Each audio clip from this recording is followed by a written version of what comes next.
Where the fuck's Fid? Philosophy memes. We make good memes. Advanced philosophy memes. Base fucking memes. Advanced philosophy memes. We make good memes. Advanced philosophy memes.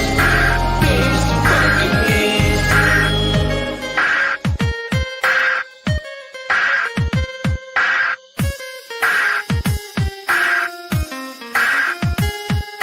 Shoutouts to Andreas, Deacon, my boy Scott, Pedro, and everyone else that engages on my posts.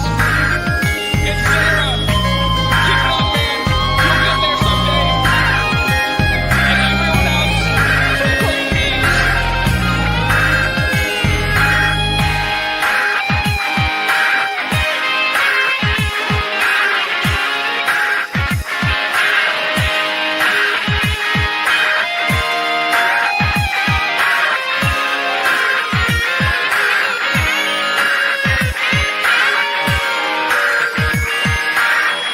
Philosophy memes. We make good memes. Advanced philosophy memes. Base fucking memes.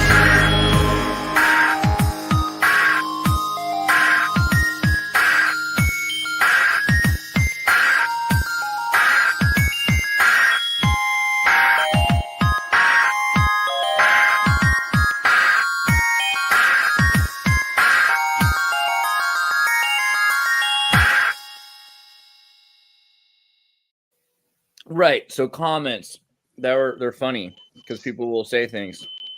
Go. If Yeah, someone's Oh, like shoot. going off. Oh my god. I need to go to the scale all of a sudden. Oh shit. I almost missed it. I was Oh. close. Yeah, always have to make sure that you're not such a trucker fatty. Big fat trucks, man. Mhm. Do they ever ask you Yes. to ride like above the weight? Are they ever trying to like make you break the law for them? Are they like using you? They're exploiting No. Actually, no. But you? Good. I can't talk about it very much. But my company wasn't perfect in certain ways, and I actually was on my way out. So I'm on my Yeah, way yeah. out. You can't work with people that are trying to ruin your life that don't want to do it right. Hey, wait, Vega. Vega's here. Oh, he's frozen. We'll see him in a second again. How Yeah. you guys doing this today? You know, it's like what was I saying? Predator World War III Pope. What was the reason for that title? Okay, so here's how my titles work. Someone yesterday was like, "Why do you make your title so terrible that you know, like, do you do this on purpose because you don't want people to watch your show?" No, Predator World War III Pope. To me, is a good title, and the reason is because there was like 250 child predator human traffickers arrested, including some, you know, what was his name? Like Strawberry or Berry. What the heck was it? Human trafficker. I couldn't tell you. Georgia politician named Carl Sprayberry. What a weird name. Right? Sprayberry. I feel like if your name was Spray, I don't want to be like, hey, you know, if your name is Sprayberry, look out. But it's kind of, to me, this freaking, he looks like a fake person. It's like hard to, this guy right here, like, does that look real to you? No, that looks like a cardboard cutout. Yeah, it just, okay, so Sprayberry. Let me get politician. Sprayberry. The Yeah. Sprayberries taste like Sprayberries. Why do people have such silly names if they're like famous? To me, it's like, it feels like synchromysticism when you have a name like Shakespeare or Sprayberry or I don't know. Yeah, right. What's funny to me is when I'm driving and there's this company called Gay Services. It was really called Frank Gay Services, but I Nice. thought that was hilarious. All right, but, and I took so- a picture of it. In defense of bad names, because you know, as a like releasing the episodic podcast Terrorist, I have to give each episode a title, and I usually pick like a really offhand, like unrelated title, because if I were to name it anything specific about what we're talking about, I talk about too many different things. So it's like if I say like, oh, something about baseball, and then like only 15 minutes of it is on baseball, and the rest is just a bunch of other random shit, people could get pissed at that. But if I name like an episode like Dirty Diapers or something, I don't know, like it's like, all right, well, at least I'm not setting expectations that'll be disappointed, you know? dude, right? Yeah, that makes So sense 200 because you won't have the whole episode about something you're not talking about. Precisely, 200 Colin. plus alleged child predators arrested in FBI operations, officials say. So, like this happened today, 3 hours ago. More than 200 suspected child predators.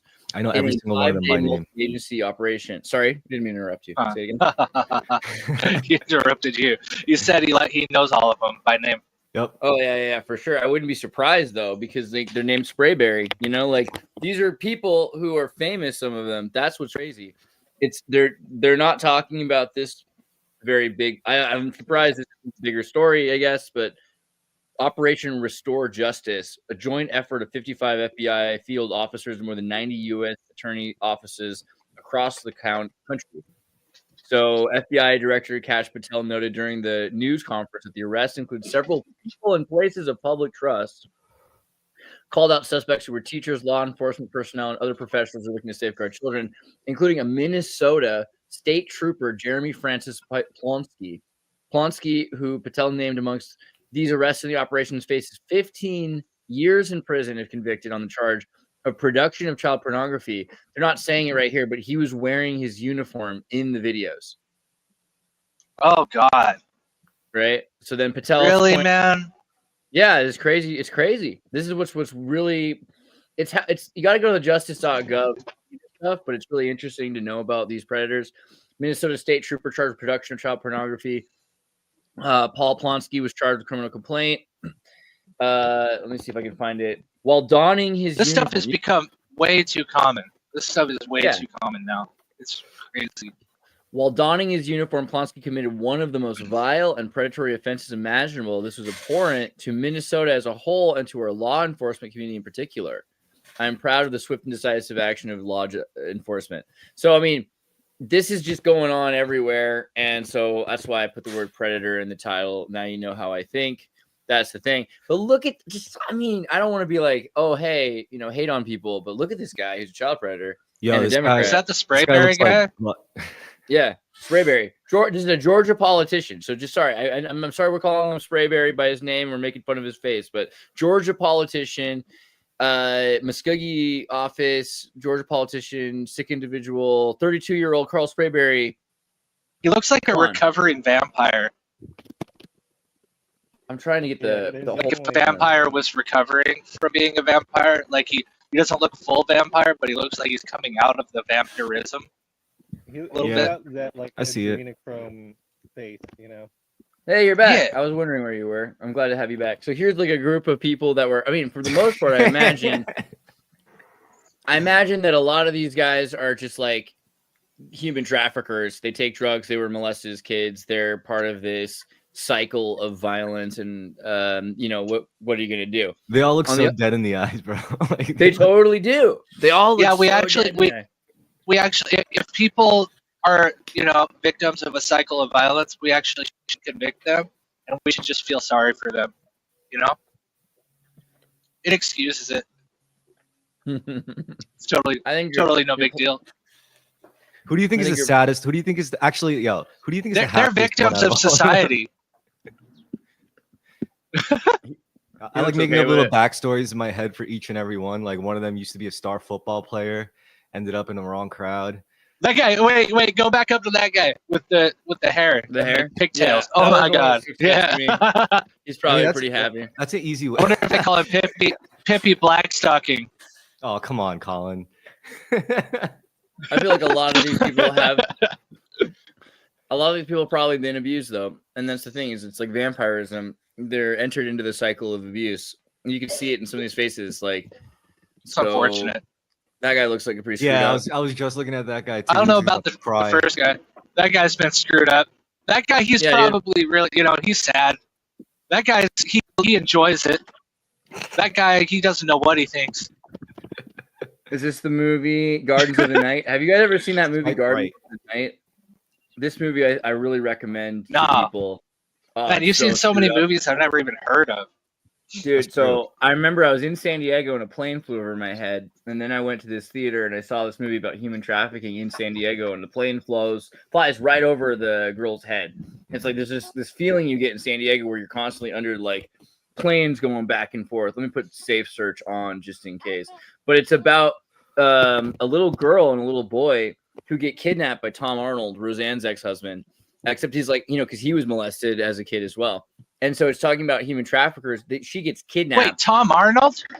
Yeah. Tom Arnold, like the Tom Arnold? I swear to God, I just saw that motherfucker in person.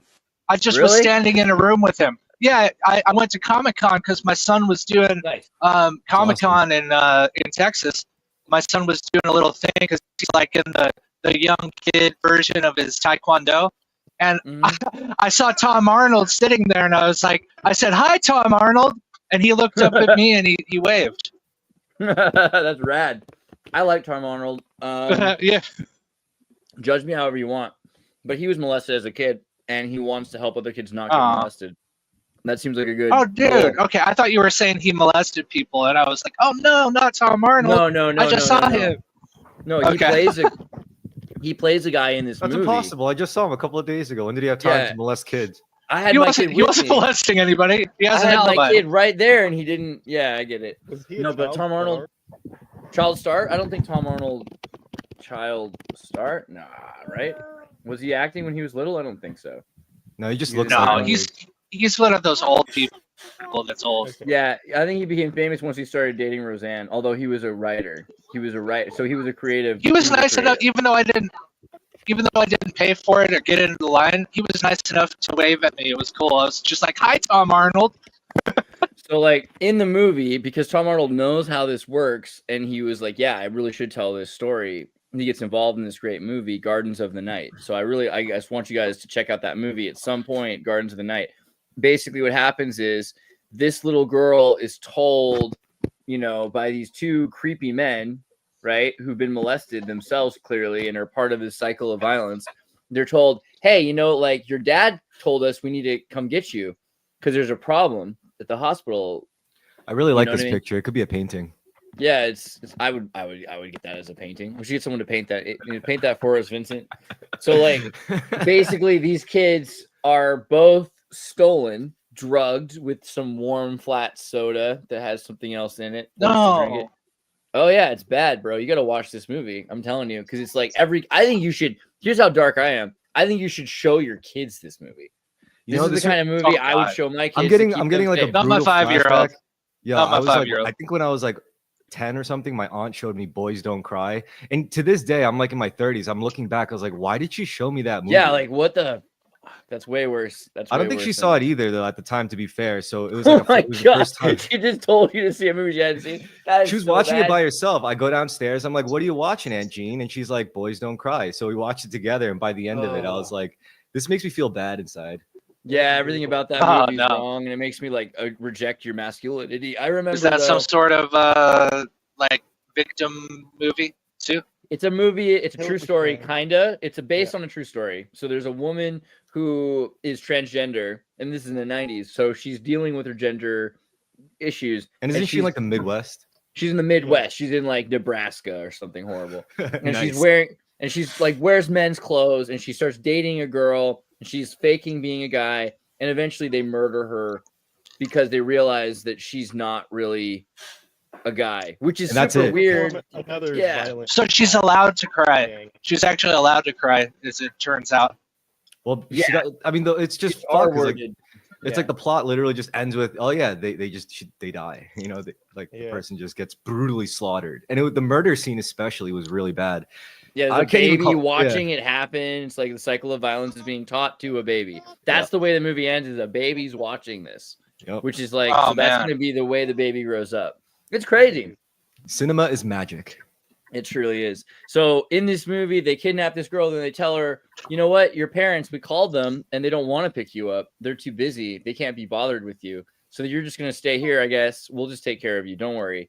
And so they like teach this child who's been kidnapped that she's been abandoned, and that the only people that really care about her are these friggin' other guys who've been abandoned. They understand being abandoned and being molested and everything else like that. And you got to start turning tricks. And so child prostitution, along with meeting this poor black kid who's been the same thing has gone on to him, right? And so that's kind of why, where's the picture? I lost it already. Oh, well.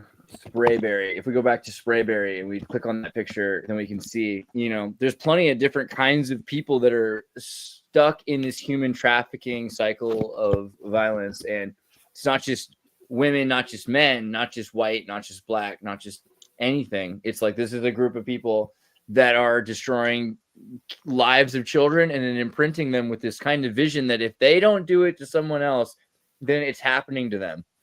And as long as they're doing it to someone else, it's not happening to them. They're able to see it happening to a child that's not them. So that way it's not happening to them. That's what's so sad about this is that, like, the people that they get imprinted with this violence cycle or whatever you want to call it, like, they're the people that should know the best not to carry it on, but they also are the people most prone to do it. You know what I mean? It's really, It's terrible. Yeah, it is pretty screwed up. And then so like this movie ends up with her like at 21 years old or something like that, 19, 21 years old. And she's no longer the child she was. And so child trafficking is like at a certain point, what do they do with you? Are you just going to be a prostitute for the rest of your life? How long can you be a prostitute for? What happens when you're 30? Do you just become a day hooker? What's the mileage on a hoe? Yeah, what's the mileage on a hoe? That sounds super cold, but it's really true when you talk about the lifespan of a prostitute. I mean, it doesn't last forever. There are people in like the Netherlands or whatever, or Amsterdam, like they'll do it their whole life, but it's not very common. It's like, what's the shelf life of a soldier too? And those are the two aspects, like sex and violence. What'll ultimately kill us. I learned the mileage. I learned the mileage on a hoe thing from Dave Chappelle. So I'm not a monster. It's just I just blurted it out. But I think the way it's said though, what's the shelf life on a soldier? That's really what we're talking about here. Because I think slut is like soldier living under tests or something like that. There's something to this idea that sex workers are soldiers. Yep. Even the word hooker, hooker comes from the Civil War. Love is a battlefield. Well, the way I see it, if soldiers are pretty much taking on the physical horrors of humanity and like being forced to experience it firsthand as like a pressure valve for all of humanity, you could say like prostitutes are doing the same thing. I mean, you think guys are in like the best like state of mind or in the best mood when they go to hit up a hooker? I assume not. Like maybe some just want to party, but it's probably still coming from like not a very healthy place.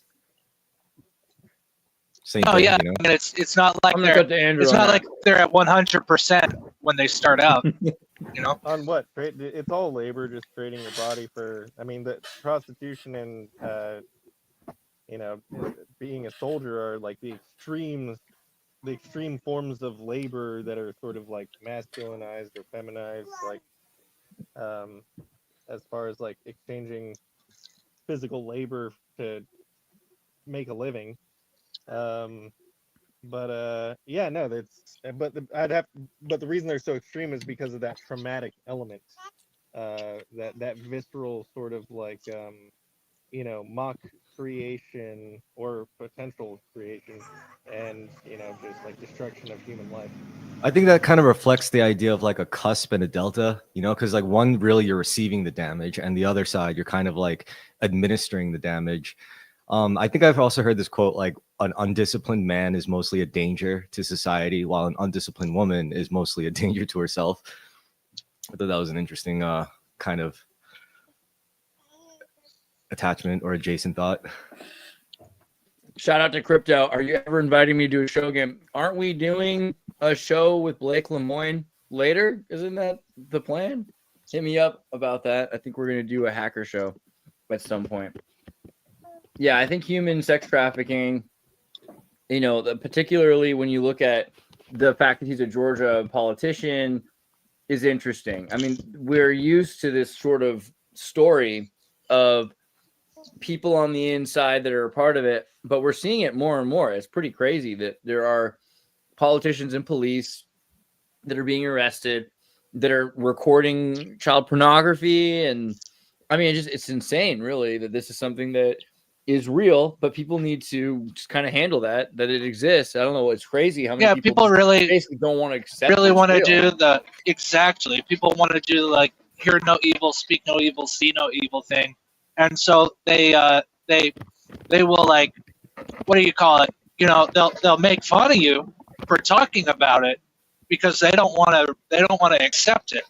They don't want to know that it's like really common and that it's happening, and like people of all stripes, and people in high places too. Like it's really deep and it's going on a lot. Like, have you guys ever seen how many children disappear every year?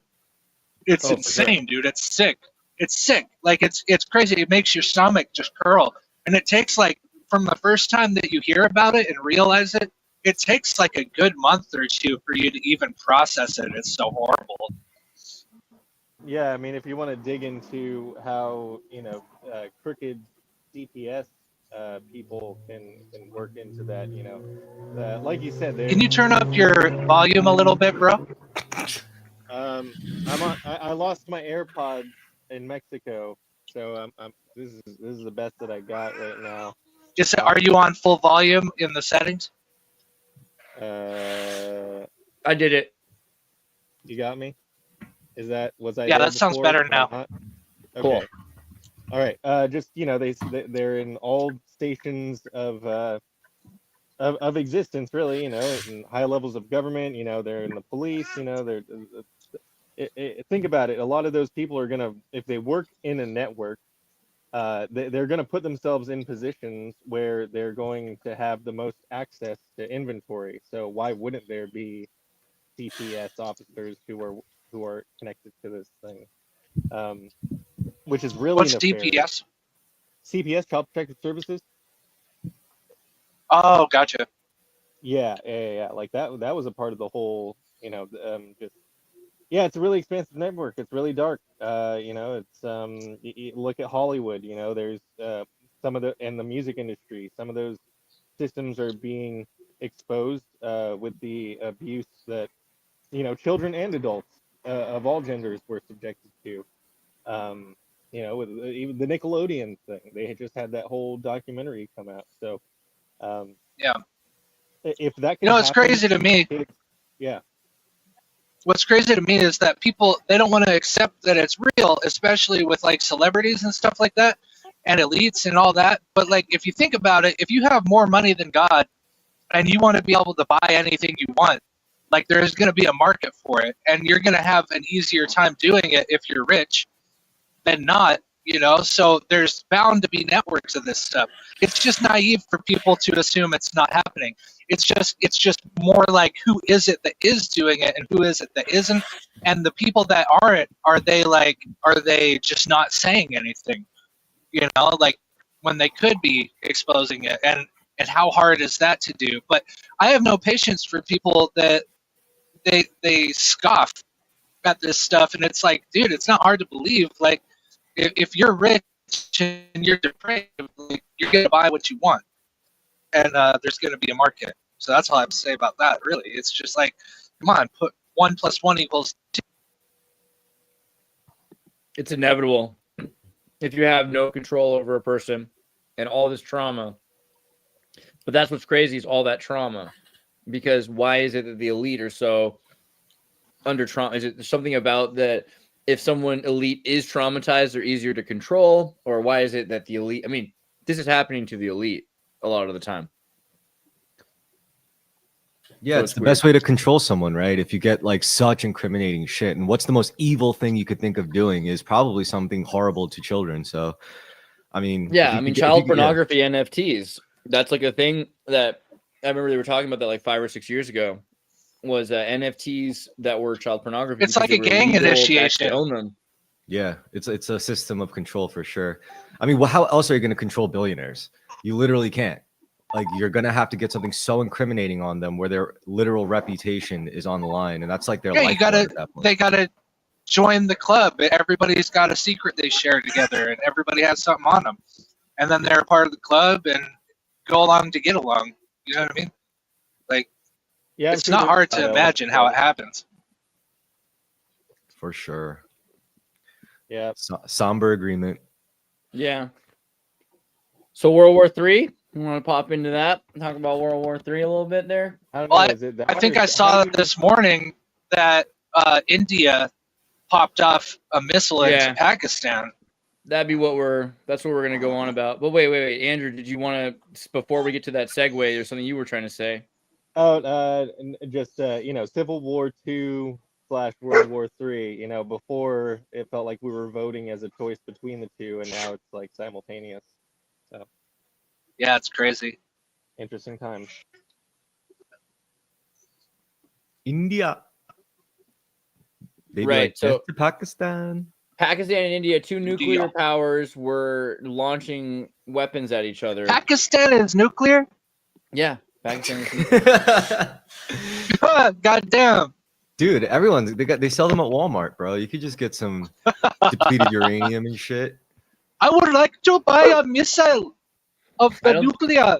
you can say what you want about Pakistan, but realistically, we're talking about India and Pakistan are both British Commonwealth imperial states that have been colonized, and today there's no interest in a liberal Christian democracy. I didn't know that. I wasn't aware that Pakistan had big boy pants like that. I didn't know. They are, because Pakistan literally exists because India stepped away from Britain, right? So one of the deals for stepping away from Britain was that Britain could keep Pakistan, essentially.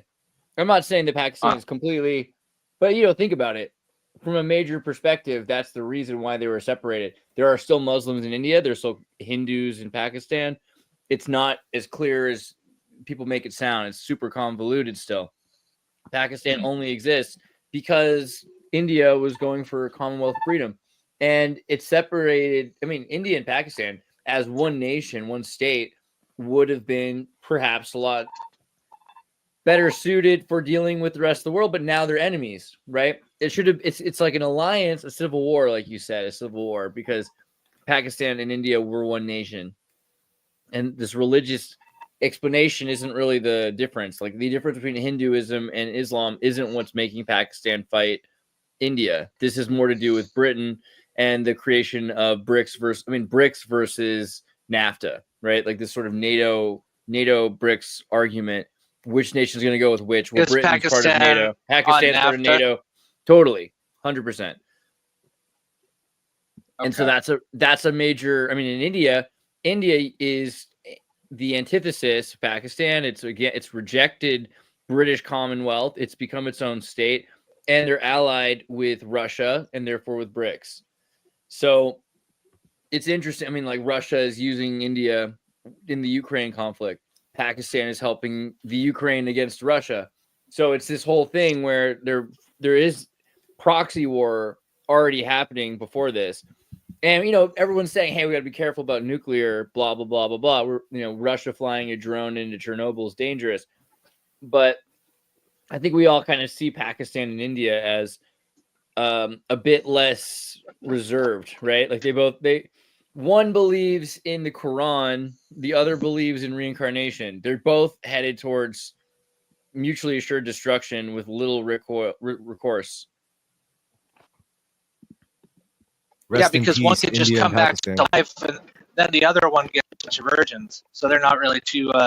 They're pretty enthused. They're not too upset. Maybe that's the plan, to get them to blow each other up. Yeah, Pakistan's vowed to strike back. It's just because it's between India and Pakistan that it actually represents a wider thing. Like, it's bigger than just them two. They're connected to other alliances, so it represents more than just two people fighting. Maybe. Yeah, this could very easily end up in a nuclear conflict. And if a nuclear conflict starts, how do you stop it? At the very least, if it doesn't lead to a nuclear conflict, you could safely say, like, this is the next big, like, 9/11 moment of the world. You're like, whoa, India and Pakistan fucking nuked each other. Holy shit. It's weird to say it like that. I really hope, because 9/11, it's kind of like that big of a change, right? No one expected this. I really hope the aliens really have been shutting off our nukes, dude. I hope it's real. That'd be great. But what if it's a proxy war between different alien factions? That would be madness. I want to know. I want to know what's really going on. Well, so that could make sense because of the quantum-enabled warfighting, right? So the idea that we have quantum cyber computers, quantum computer applications, a quantum internet, quantum underground mapping, quantum underwater warfare, quantum. It's the new word of the war is quantum enabled warfighting. And this is something that's sort of simultaneous and non-linear. Anything can sort of happen in a fight like this. And I recently rewatched The Postman, so it's been on my mind, this idea of a solar flare, that how quickly you could erase civilization. It's so easy to do. If anyone had the interest, if you had a state interested in destroying another state and vice versa, it would not take long to blast us back to the Stone Age, because I think we're more temperamental than we've ever been before. At least you used to have books. You'd have to blow up a library if you wanted to get rid of all the books or something, but people had copies of them. Now you just have to unplug the aqueducts, destroy the system, and then there'd be a complete collapse of all of the data systems. There'd be no communication.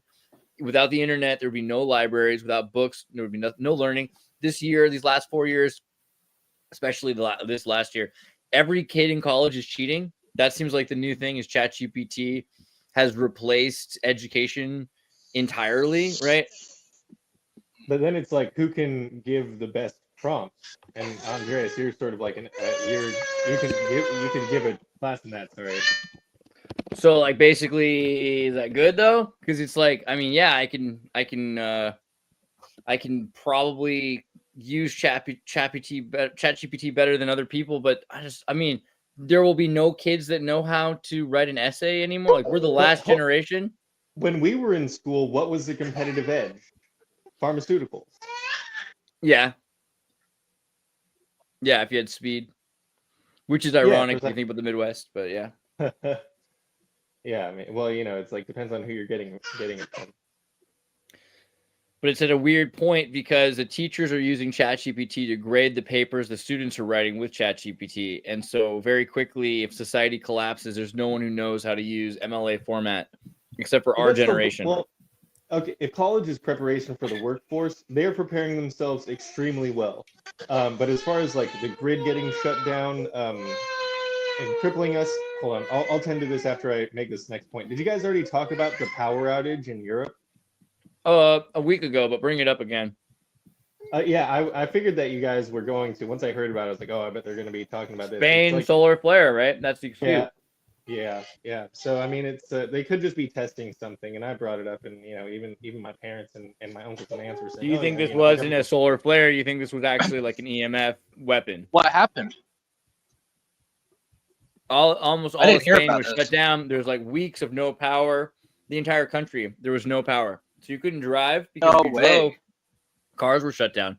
And if you try to drive your car, if you got it going again, maybe you had some sort of jumper or something, then you get stuck in traffic at the red light because the lights weren't working. And they couldn't get the police power. Just in Spain?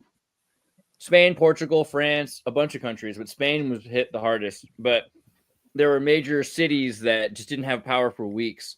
Or at least days. But you know how it works now. Like a day is a week now.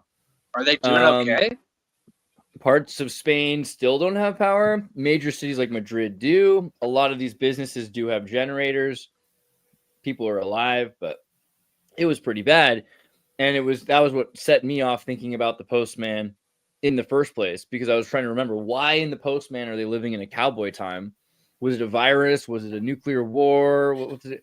Oh yeah, it was a solar flare or something like that. It could have been a man-made object, but like the idea that everything got erased by an EMF and all the tech is lost, and most people don't know how to rebuild their lives because they're so dependent on it.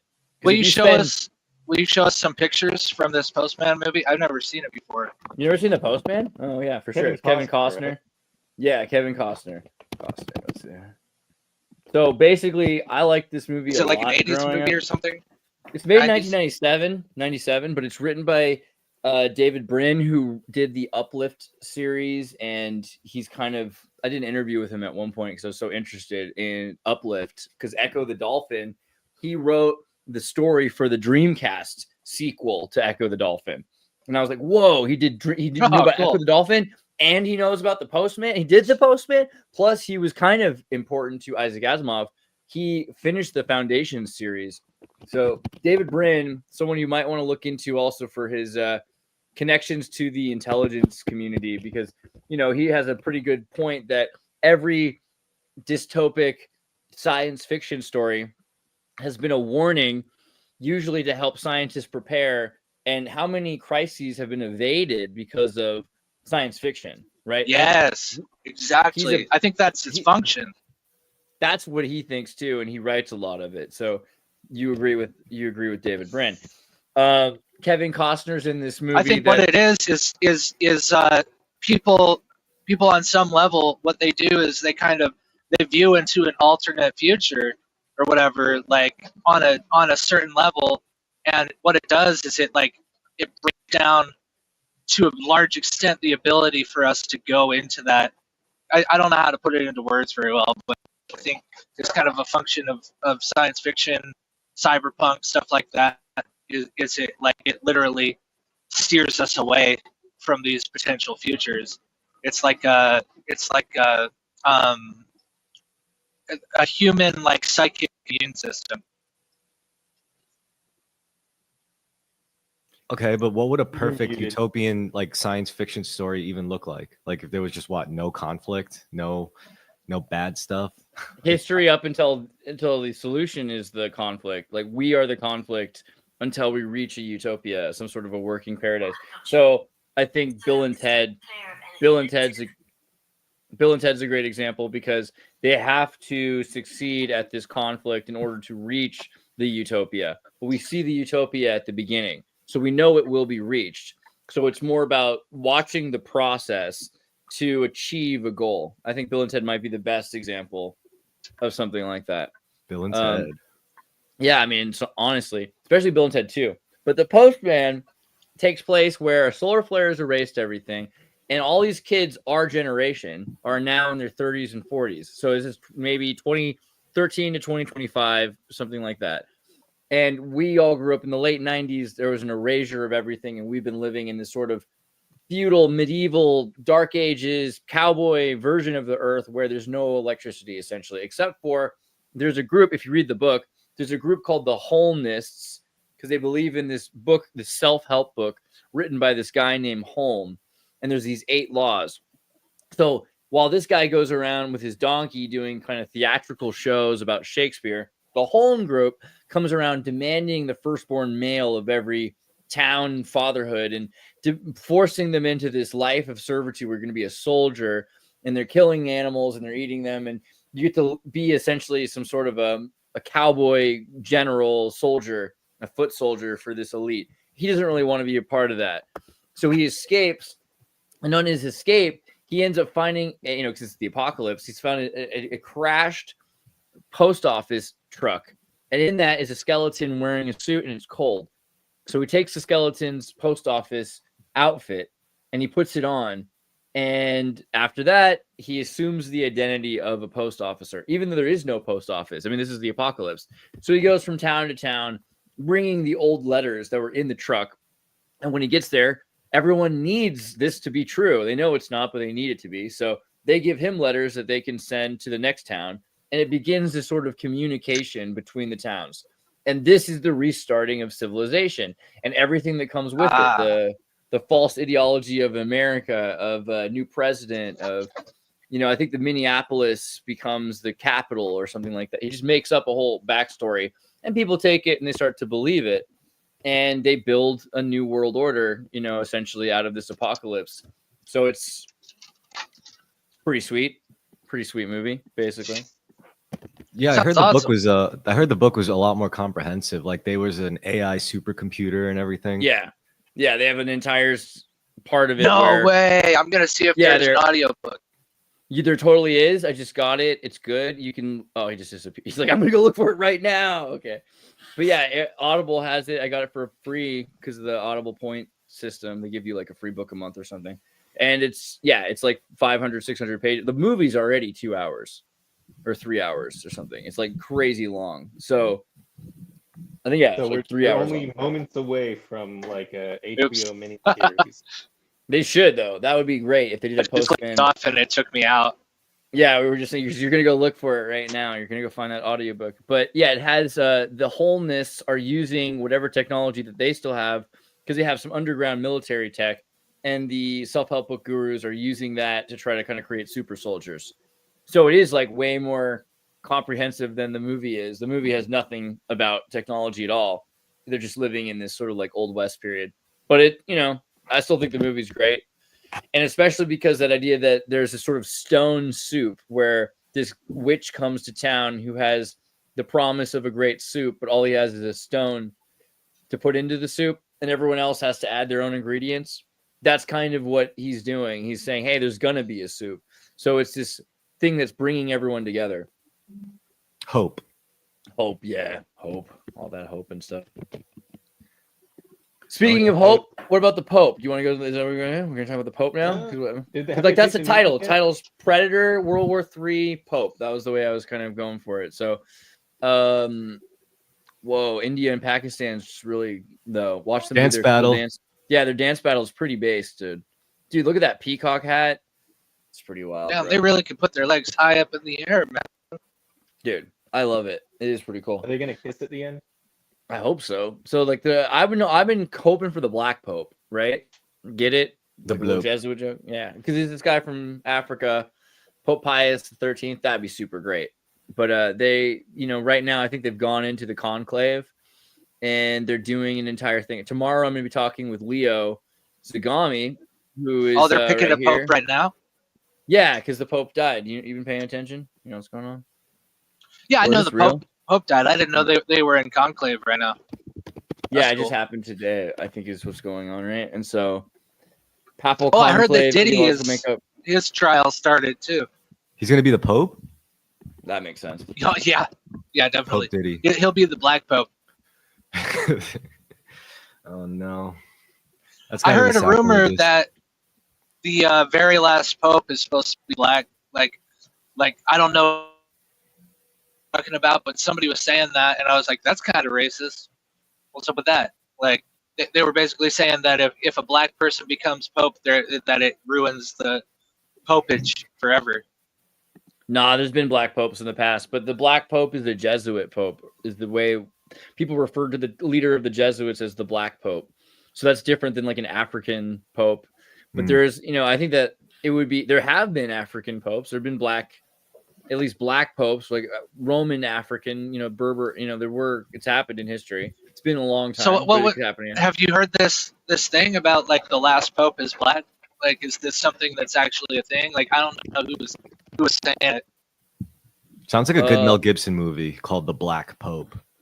Yeah, I mean, Or the yeah. real Black Pope, the I would actually watch Black that. Pope. Chris Rock as the Black Pope. But no, like the Black Pope. The Black Pope is usually not black by skin. It's the Jesuits wear all black. So a Jesuit Pope. And has there been a Jesuit Pope? St. Francis was a Jesuit Pope. So there have been recently enough, right? But the Jesuits were, and there's been popes after them. So yeah. So I mean, what happened was that the Jesuits were kicked out of the church in the 1740s or 1720s, and they were excommunicated. They weren't allowed to be Catholic anymore, and then they snuck back in, and they had people that were in the Franciscans that took over again. And then they dug up the body of the dead pope who gave them trouble, and they excommunicated his soul. They pulled his soul out from heaven in this trial, and then they put themselves back in charge. So the Jesuits kind of took over again after the suppression of the Jesuits. But there's always been a weird thing, like in the last 100 years especially, there's a weird thing with some Catholics who are not pro-Jesuit. A lot of them think, oh, the Jesuits are a little troublesome or a little dangerous or something like that. Whereas like the Jesuits think everyone else is an idiot, which is completely fair, I think. That's the dynamic there. Because like the Jesuits are hyper-educated. I thought the Catholics... I thought that Catholic... I don't know much about the history of what you're saying. I thought Catholics and Jesuits were like butt buddies, dude. Like they were... Well, Jesuits are a kind of Catholic. Friends. They're a kind of Catholic. But what happened was that the Jesuits took over the Catholic Church, and then they started manipulating politics because they're like, look, you can be a king under my imperial Catholic Church. Yeah, I think I heard about this a little bit. The Portuguese King John was attempted assassination by the Jesuits, and after that, he forbade them. He exiled the Jesuits. He's like, all right, Catholics are still cool. Jesuits no longer allowed in Portugal. No more Jesuits in Portugal. And this began also, then Spain did this. Then it becomes this Jesuit suppression. And they start suppressing the Jesuits. And the Jesuits at that point had been the most powerful group in the world because they were like where the CIA got the idea to wear black from. They would go anywhere to any country, take over the place. You know, they knew everything about astronomy. They went to China. They were in charge of Japan. You know, Japan ended up in a civil war where half of the Japanese people died.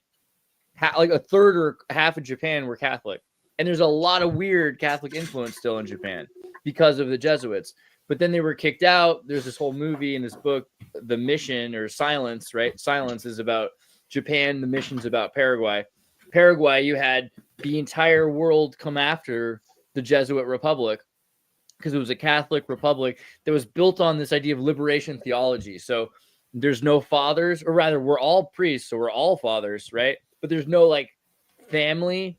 It's like the end of family. It's like the end of family nucleus because everyone's an altar boy, everyone's a father, everyone's a sister. Why can't we all just be this big Catholic family? So on one hand, it's like super weird socialist Marxist. I was about to say that sounds Catholicism. pretty communist. Like, Yeah, communism for sure, because it's towards this idea of building God's new world order, right? And everyone lives in a cell, Right. like a monk cell and everything. So the Jesuits were really into that. And a lot of the Catholics were not. A lot of people were not. A lot of people thought that it was super dangerous because they were, you know, they were involved with assassinations and ninjas. Like South Park makes fun Break of the it down. Catholics with the ninjas, but there are like Catholics and ninjas. The entire existence of ninja is associated with the Catholic Church. There wouldn't be Japanese No way. ninjas. For sure. There wouldn't be a necessity. There wouldn't be a reason for ninjas to exist if it weren't for the Catholic Church. The fact that they needed to be discreet and you had to be careful about what kinds of weapons you were allowed to use, right? Like you had to learn how to do things discreetly and with your own hands, right? And like the conquering of Okinawa, is that right? I think is where a lot of this comes from, this idea of like physical ninjutsu that they didn't need to know before that, right? Yeah, that's where And the karate Catholic- comes from. Yeah, karate for sure. They were like, yo, Karate you got to schmoes. be able to jump on an armored samurai with your bare fucking hands and feet and just kill the guy somehow. And then there's like, oh, we got to Yeah. figure out a system for this. And that's how they Right. created. And then it's like, oh, we could use these things we use to beat rice. And thus you have nunchucks. And yeah, most of their weapons are like fucking gardening tools and shit.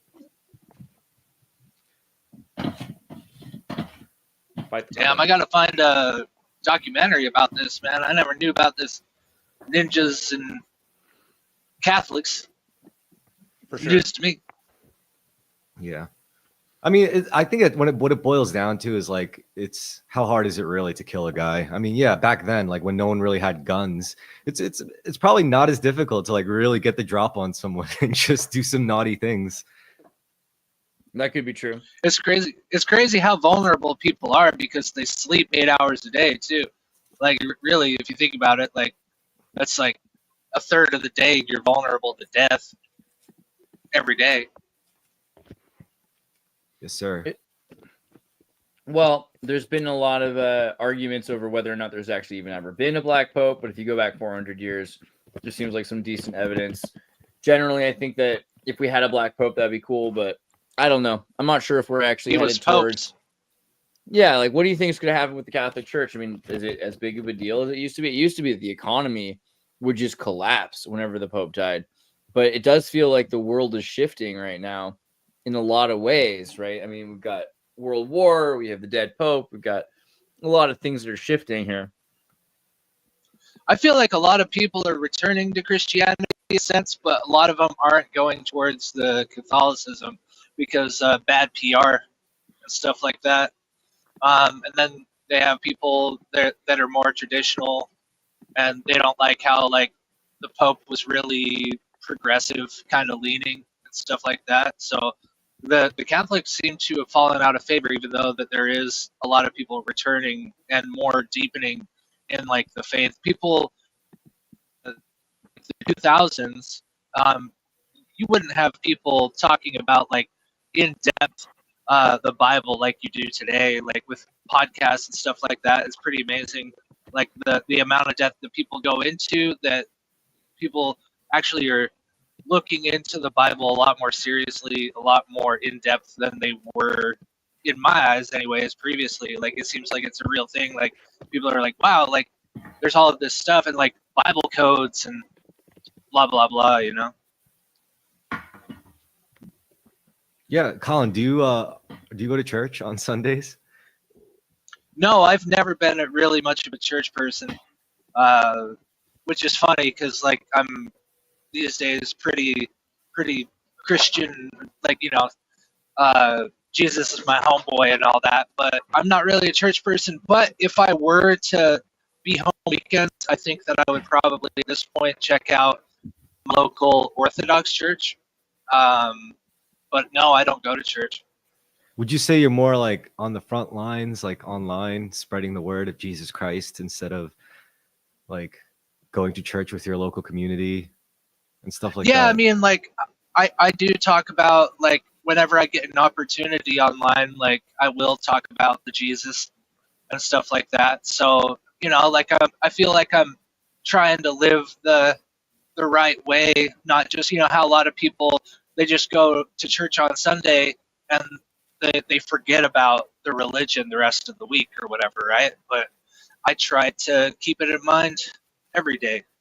So what's your take on the previous, all the prophets that predate Christ that share a lot of the same qualities? Do you think that was a sort of like how what is it called, reality, or what's it called, where like things start happening because they were written beforehand or something? Prophecy? Prophecy? Yeah, sure. There's that, but there's like sort of like a little quip about maybe not truth being stranger than fiction, but anyways, I'm not going to get. Are you saying like the similarities, like how Jesus, there was like previous religions that had like some similarities to his story? Yeah, because of the astrological sort of characteristics. I was just talking about this the other day, and I think that to a certain level, like if people weren't Jews and stuff like that, like if they were interested in the divine or things like that, I think there's a probability or possibility at least that people were tapping into the divinity and that they were coming up with stories because they were anticipating Christ coming to an extent. So they were hitting on things that were already prophesied of, because there was all of these prophecies in the Jewish religion of Christ coming. So maybe other people were tapping into that to an extent. There were similarities because this idea of this Christ character coming into the world was like somehow in the collective unconscious or something like that. I don't know. I mean, yeah, no, I could see that. There's also the astrological aspect of it, and Judaism is a very like woo astrology. Once you get into like Kabbalah and stuff, and the how Hebrew is coded, and you could argue that just even writing out those astrological things in coded Hebrew could have caused it to materialize more probably, but yeah, no, it's funny how developing a story around stellar phenomena can express itself I'll be right through humanity. Sorry, what was that last thing you said? Oh, just how anthropomorphizing stellar phenomenon and encoding it in language can breathe life into it through human stories, like yeah, like how life imitates art, or art imitates life. That's and stuff like that. that's exactly that's the phrasing. That's the phrase I was looking for. Life imitates art. Exactly. All right. Yeah. There we go. We found it together, Colin. We did it. Right on. Yeah, I mean, I think just based. Yeah. So to me, I don't think that like people, because the more that I look to it, this is what's interesting, because like I remember back when I was like 13 or 14 or something like that, like I watched that like Zeitgeist movie, right? And I was like, oh my God, like they're just copying all of these people and making Jesus out of whole cloth or whatever. But then the more that I research, like as time goes on, I'm pretty satisfied with the idea that Jesus really was a human that lived, like historically speaking. There's just enough to go on. Like there's actually less evidence of a lot of people existing that we take as given that they existed back in those times that have less documentation than Jesus. So I think he really existed. Now, maybe, who knows? Like I tend to be really faithful to the story as it was for various reasons. But just to, like, pretend that I'm not for a second. I don't know, like maybe a lot of people made it into the story of Jesus to like bolster his like look of divinity or something like that. People are following, making this major religion over him. I don't know, right? But it is interesting that there were similarities, and maybe these things, these archetypes, were leaning on like the idea of Jesus, that it was bound to happen, because like I say, like I'm really into the religion or whatever. So it's hard to like separate that out from also looking at it from a like not so Jesus-y way. literal sense. The way I would see it is like what Jesus really did is he offered a view to the common people. He offered a view of their own soul. And it's like I think that's really what it is. It's like you could say at some point a guy is going to come like who mastered his own spirituality, who became a living embodiment of it and is able to show these filthy ass fucking commoners. It's like, yo, this is what it looks like to be like a whole person, aligned in mind, body, and soul. Because when you're aligned like that, then you are living by divine will. You are pretty much a vessel for God. You become like a child of God, because that's really what it means. It's not really about destiny. Right. And then so he was like this guy that was like he was as perfect as possible at doing all of those things and embodying that, right? Well, maybe. I mean, you could say he was like the most prominent one. You could say like maybe there were others. Sure. They just lived in utter secrecy. Like maybe there were other spiritual masters who could do more than Jesus, even. Like come back to life 3 times over, but they had to live in a way where they couldn't become a living symbol or something. Who knows? Yeah, I mean, anything's possible. And I think that life imitating art and the art imitating life thing, and you could tie that into the as above, so below, because a lot of the characteristics from those myths that share all of the same qualities as the story of Jesus also could mirror in coded language the miracle of human life and reproduction and life cycles and all that. Well, I mean, yeah. As for like the time period where like these ancient prophets came, it was probably really hard to be spiritually aligned. I said this to you guys before, like imagine living in the fucking like desert or in a third world country or something. Like you try telling those people, it's like, oh yeah, you should be spiritually aligned. You should be more grateful for everything and for the Lord's gifts, while like people are trying to slit their throats at night. Like but in the modern world, but in the modern world, we live in more abundance now, right? We live in like way better times, which is why you'll probably see a lot more spiritual alignment on an individual level. It's both easier and harder to be grateful, because we take it for granted, all of these amazing things that we have that we can use. So I was just watching this guy. I put in because I was listening to Genesis yesterday, and I was like, I want to hear some commentary on Genesis. So I put in on YouTube Genesis commentary, or no, Bible commentary, or Genesis commentary, something like that. And then there was this guy that had 24 hours of going over Genesis, and I watched the first 2 hours, and it was amazing. But it was really cool that he was saying that if you really look into it from their perspective, from his perspective, from the Christian perspective or whatever, that Jesus is literally in Genesis. In the very first line, it's talking about Jesus. The very first line of the Bible. And like nobody would have known at that point, but then when you put it all together later, it was really interesting because they say that Jesus is the Logos, right? And so in the beginning there was the Word, Jesus, and the Word was with God, So it's saying like right at the very beginning, like Jesus is there. It was pretty crazy. There was a lot. He went over a lot of stuff, and definitely if anybody's interested, I can't remember the name of the guy, but if you put in Genesis commentary, you'll probably find this dude, and it's part 1, part 2, part 3, 24 parts. He took 24 hours of this shit. It was amazing. So it's like the Bible's kind of like a Tarantino thing where they put the end, they hide the end in the beginning, and then you figure out. What was the line he was saying? He was saying that the New Testament reveals the Old Testament, and the Old Testament conceals the New Testament.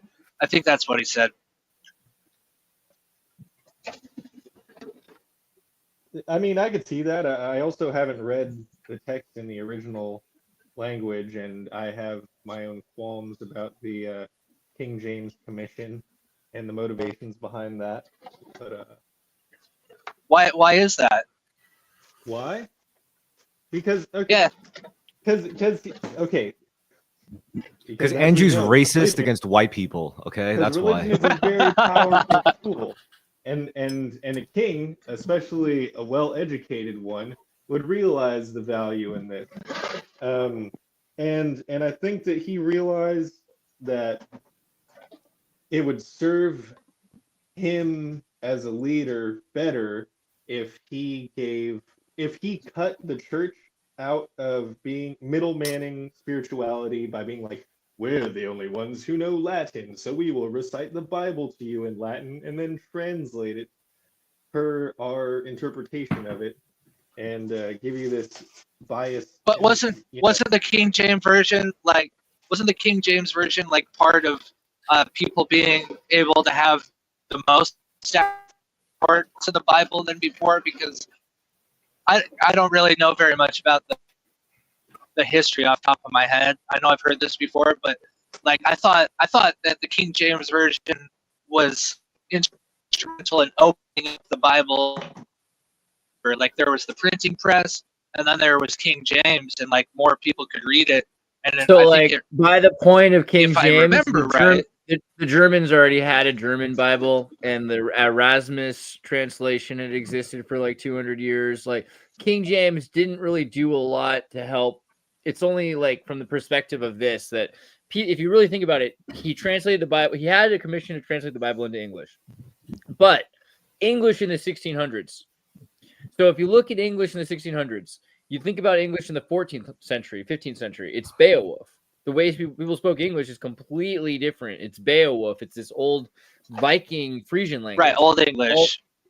New English, when does New English happen?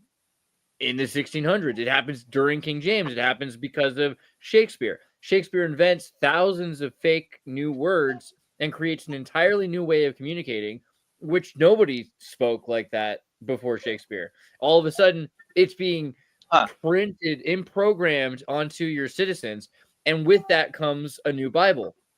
And people always say Shakespeare and the Bible are super tied together, like the Bible's written by Shakespeare, even though Shakespeare didn't really write his own material. So it's Sir Francis Bacon, William Cecil. I was about to say, do you think that Francis Bacon really was?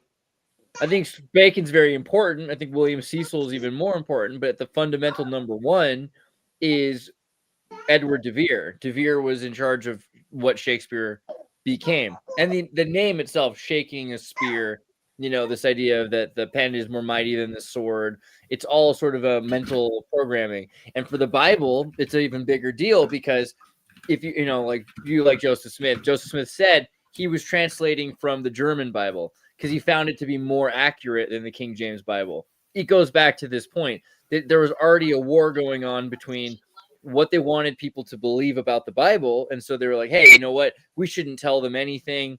Keep it in Latin, like Andrew's saying, keep it hidden. That becomes, hey, we could rewrite the Bible. I mean, what is the Bible? The Bible is a bunch of different books, right? Let's put together the right parts of the right books that say render unto Caesar what is Caesar's and do what your master tells you and, follow the law and accept your place in society. And the more you look at the Bible, the more confluence it is of elite control. And that's a scary thing because there's a lot of things about the Bible that's counterintuitive. Jesus is clearly going against the Sadducee. The Sadducee are bad governance characters. They're not really good for the people. They're not working for the people, by the people. The Roman Empire that we're discussing that's in charge of this, it collapses within 30, 40 years of the death of Christ, Well, right? 70 AD. I don't really know that. I don't really know that I really subscribe to that. The Bible is like this thing that, gives people, takes away their power and gives it to elites or whatever. Like it's all about the way. It's all about your priest. It's all about the clergy that you're hearing from and the spin that they put on things. Because the Bible the Bible literally like says like if people are doing things, they're trying to get you to do stuff that is like that doesn't put God first and stuff like that, you have no obligation to obey them and stuff like that. Right, there's like a lot in the Bible that I agree with you that the Bible that's what I was trying to say was that originally Christ and the whole point of Jesus is, hey, you're in charge of yourself. You don't need the Sadducee. And at the time when Christ is doing this, the Sadducee are under the control of a Roman Empire, which is about to collapse, and they're taking bribes. And so a big part of why Jesus dies, Yeshua is at the temple, noticing that there are rackets where they're taking money from the people and saying, hey, you want to buy a shekel so you can give a shekel to the church? Because we don't take regular money. You can't just donate regular money to us. You have to buy a Jewish coin. It's like a token for our arcade. And that's going to cost you. Even though a shekel is not worth this amount of money, we're going to charge you $500 for it. So you have these little tiny ladies that can't afford to give away their shekels, and Christ is like, bro, you're screwing it up. You're not allowed to do that. Cut to 500-600 years later, and now you've got people being crucified to be like Christ. You have people that are under the control of some priesthood that says that they have a pope who is God, right? The pope speaks for God and as God at that point. So everything is all shifted by the point of the King James Bible, and King James is obsessed with demonology and magic. I would argue that a lot of that has to do more with the emphasis and the interpretations put on people, less than the actual King James Bible itself. Like, you can find all of the things like in the Bible. It's just what people emphasize and how they use it to control people. But the Bible itself, like, doesn't do these things. Like, the translation itself doesn't do these things, in my opinion. And what do we mean when we say a Bible? Because, again, there's the Septuagint, there's these collection of books. So you took 77 books and put them together and call that the Bible. Not everyone agrees which books are in the Bible. And at that time, particularly, you could put whatever books you want in the Bible and take whatever books you want out of the Bible. And you could take parts of books out of the Bible, or you could put two books together. Right? So there's like Genesis. I still think that the book of many books. I still Genesis is 5 I still books. think the book of Enoch should be in the Bible. I think the book of Enoch is dope. Good. And so this brings up a crucial part I've been thinking about. The Ethiopian Bible has it, right? Well, and it's the fact of what was pre-cataclysm that was included in the Bible, right? Because there was the Old Testament and like Genesis that were saying there was giants in those days. Like the book of Enoch was clearly the pre-cataclysm. And then there's the time of afterwards. And it's what books were excluded and what books are these pre-cataclysm stories and leftovers of the original society or civilization. Right, and most of Genesis is after the cataclysm. So there's probably a bunch of books, not just the book of Enoch, but there's probably a score of books from that time. And a lot of the books that we have are based on other books. So Genesis is made of 5 other books, including the books of giants, the book of Enoch, the book of Moses, etc. They're all part of it. But there's also Deuteronomist reforms. Are all of those books available? Are they things we still have? You can get them, for sure. In the Apocrypha, there are different kinds of examples, and I can get you copies of that. Actually. So I've never heard of the book of Moses being available. I didn't know that. Yeah, that's cool. Or the Book of Giants. And I've listened on YouTube while I'm a trucker, like to most Apocrypha, but I didn't know about those two. I'm a trucker, you know. I know the Apocrypha pretty well. I wish that was a normal stereotype. That's the best stereotype about truckers. We study the Apocrypha a lot, you know, as truckers. Yeah, we all know. Like, it's a given that we know the Apocrypha. Okay. One Like- of the things is like you can actually still see the changes. So you go to like if you read in Genesis where it starts talking about Noah.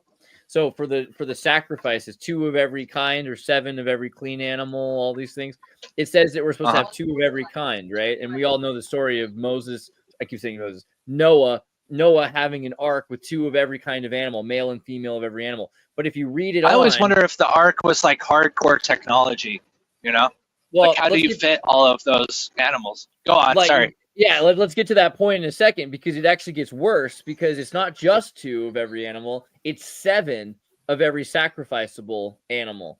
And there's a lot of these parts of the Bible like that where it says one thing and then it says another thing, and they've cut out things because about 1,000 years into Judaism, the Cohen priesthood, the Cohen tribe, the priests of Aaron, they're in charge of all sacrifices.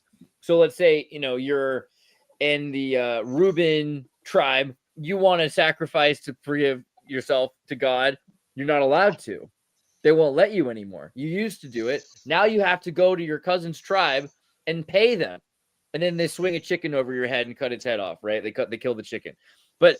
Or they have to sacrifice a cow, or there's 7. Well, they were monopolizing sacrifice. Yeah, they monopolize sacrifices, and to this day, the Cohen priesthood still monopolizes both sacrifice and court and trials. So you get a Cohen lawyer, you got a good lawyer, because that's why they exist. Their whole thing is to either sacrifice chickens or get you off. And they try to trial.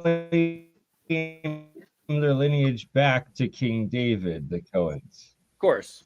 Yeah. And so the idea that all of these different tribes at one point were able to make their own sacrifices, and that's in the Bible, well, that bothered the Cohen priesthood. So they actually had, through the Deuteronomists, during the time of King Josiah, a bunch of the Bible removed, a bunch of the Torah removed. And we have copies of that too. So you can see like the difference when in Isaiah, for instance. Isaiah is actually 3 books added together, written over 600 years apart.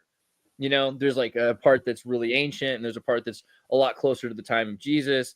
And you can see that there's an argument going on in Judaism because they have got 12 tribes, 13 tribes who are being forced to, there's a lost tribe, tribes that are being forced to not make their own sacrifices, not do their own religious worship, not have their own family shrine anymore, because now they have to go to the kingdom of Jerusalem, Salem, right? Salam, and so from like peace. So they go to Jerusalem, and then from there they have the Cohen priests do all the rituals for them. And this is written in the Bible. You can read about it in 2 Kings. 2 Kings talks about how King Josiah comes in, his priests kill all of the other tribes' priests. And that's the end of what we think of as the confederated 12 tribes of Israel. And the beginning of this sort of, hierarchy of Israel, the kingdom of Judea, right? And the kingdom of Judea is different than the 12 tribes of Israel. I mean, it's just like, this always happens. You have these smaller groups that become this bigger thing. And a lot of people die. That's the thing about it, is once they start killing, once the Deuteronomists take over, they murder all the priests and they burn them alive. They crush their bones into powder.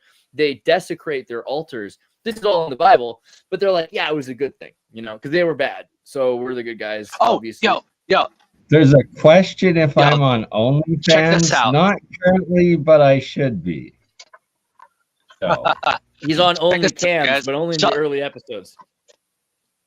I was watching this Genesis commentary yesterday, right? This guy does 24 hours of Genesis commentary.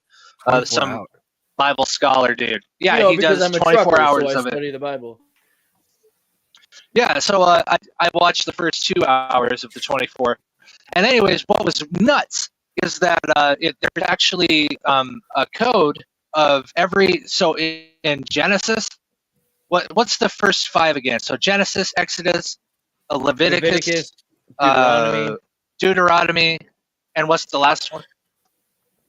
Is it Kings or Judges? Oh man, So anyway, numbers, right? the Numbers. first- Is it numbers? yeah, Come on, numbers. Okay, so the first two books, that if you take the 49th in Hebrew, okay, if you take the 49th letter from the very first paragraph of Genesis, the first two books, right? If you take the 49th of Hebrew and it spells out Torah. Torah. So it's Torah, and then, but then the third book, it doesn't do that. And it's like, what the fuck? But then the fourth book spells Torah backwards when you do the 49th letter, right? And so it's like, he was like, what's the deal? Why does it not do it in the third book? And then if you do the seventh letter in the third book, every seventh letter it spells out Yahweh. So Torah is like in Hebrew is Torh, so it spells that, and then so it's like this code. It's like Torah, Yahweh. It's crazy, dude. Yeah, there's And another the one. seven- that And the seven name of is God written. 7 and 40, 49. 49 is 7 times 7, right? And like 7 is a hugely powerful number, and so it's every seventh in the third one that says Yahweh. It's insane, dude. There's stuff like that Yeah. all over the Bible. Totally. That'll Like the book tie of into Esther. masonry with the sacred G, the seventh letter. Anyway. I was gonna say the book of Esther And just- has the sacred name of God like 5 times or some amount of times. Yeah. Think of how hard it would be if you're writing the Bible and encoding that stuff in, and also keeping everything coherent. Like Well, to it's the word contrive of God. a It code only like works out that. way. The Yeah. true writing. Well, that's the argument, right? That's the argument, is that it's written outside of time. Code. Like, Exactly. This one's pretty The good to correct me. ones, So that's with why the you can tell the new ones have been distorted. with the book of Esther, there's 167 verses, and the median king is mentioned 192 times. The kingdom is referred to 26 times, and his name Ahasuerus is given 29 times. But the name of God is never brought up, and people thought about this a long time. Like, should we even have this book of Esther? What's the point of the book of Esther? She's just like serving her people. It's a good historical story, but it's not necessarily about God. Well, then the thing that they find out is that there are hidden acrostics in which the initial letter of each line spells out a word, the same thing that you're talking about, Colin, and it spells out the tetragrammaton. Tetragrammaton about 5, I think it's at least 5 times. The first one is here, and when the king's decree, which he shall be published throughout of his empire, all of the wives shall give to their husbands honor, both great and small. And this is Yahweh. And then the second one is, and Esther answered, it seems to be good unto the king. Let the king and Haman come to this day unto the banquet that I have prepared for him. And then there's it again. And the third one, yet all availeth me nothing, so long as I see Mordecai the Jew sitting at the king's gate. There's Yahweh again. Fourth one, and the king arises from the banquet and wine his wrath in the palace garden. And Haman stood up to make request for his life to the Esther his queen. By the way, Haman, interestingly, is in the South Park Jubilee, right? In the episode where Moses and the Jews are, they're like the Jew scouts are like working together, right? Isn't Jubilee from every Macaroni 49 Pictures. years?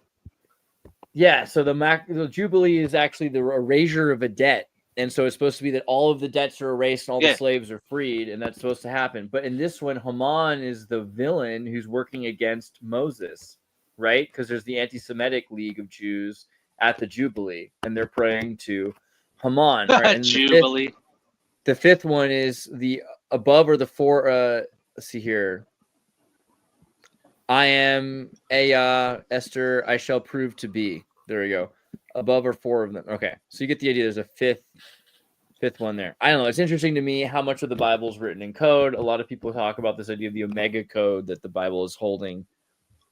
I think that's interesting, particularly Even from Tesla. Nikola Tesla stated that he got electricity from the Bible. John Dee, his whole thing was that the Bible, in the English itself, English is an angelic language, angel English, and that the modern 16th century English, the way King James had created it, or the people who worked for King James, like William Cecil, Sir Francis Bacon, and John Dee, that they were trying to channel the language of the angels, right? The Enochian. And so modern English is supposed to be related to Enochian, and the Bible is holding all these mathematical I didn't know that. hidden keys. Yeah, for sure. So like, it's kind of I didn't know funny too, English because was related to Enochian at all.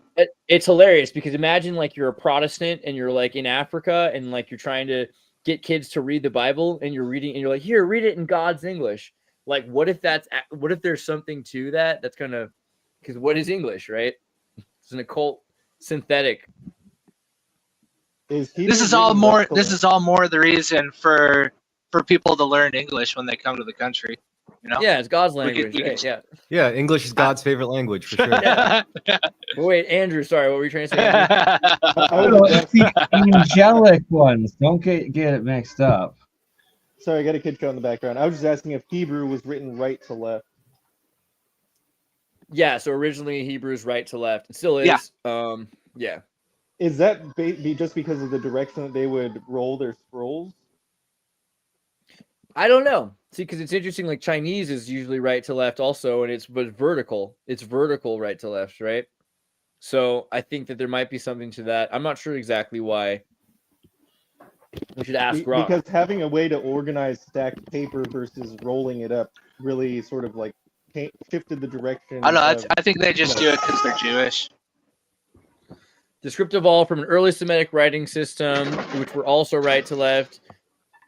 The one theory suggests the direction suited the tools and materials used, and the scribes, often right-handed, found it easier to carve or write on stone or clay tablet with their dominant hand moving right to left, avoiding smudging ink, which to me seems strange. That's genius. I hate smudging ink when I'm writing. That sucks.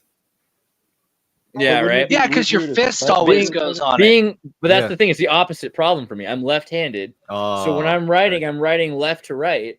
So if I were writing right to left, I would be happier. I don't completely understand. So you can't be Hebrew. I didn't know you were left-handed. That's cool. I know, it is cool, isn't it? You would be, though. You would be left-handed. Mm-hmm. You're just so unique, dude. My two youngest daughters are left-handed. Or they're left-hand dominant right now. We'll see what they write with. No, all the great. My wife was left-handed, but they forced her not to be because it's weird. My dad too. My like dad was forced to write with his right hand, even though he's left-handed. It's crazy. It's weird that people can even like care about like something so arbitrary as like being left-handed. Like, no, you must write with your right hand. Like, make you feel all like dirty inside because you just use your left hand instead. Like, it's kind of weird. Well, isn't that just a byproduct of how your brain is wired? I'm sure people will look at things like neurodivergence the same way. Someone asked, was the painter, an Austrian painter, a lefty too? Some people suggest he was a masked lefty. So like someone who was forced to write with his right hand, even though he was left-handed. That is something I've heard before. My sword teacher's a lefty, and it gives him a sick advantage. Nice. Is it actually bad to say the word, the painter name's name on YouTube? No, but I just think it's better. I noticed people to remember people for the good times. You know what I mean? Like, right. I just noticed people like they won't say the word on YouTube a lot. Hitler is kind of like David Bowie.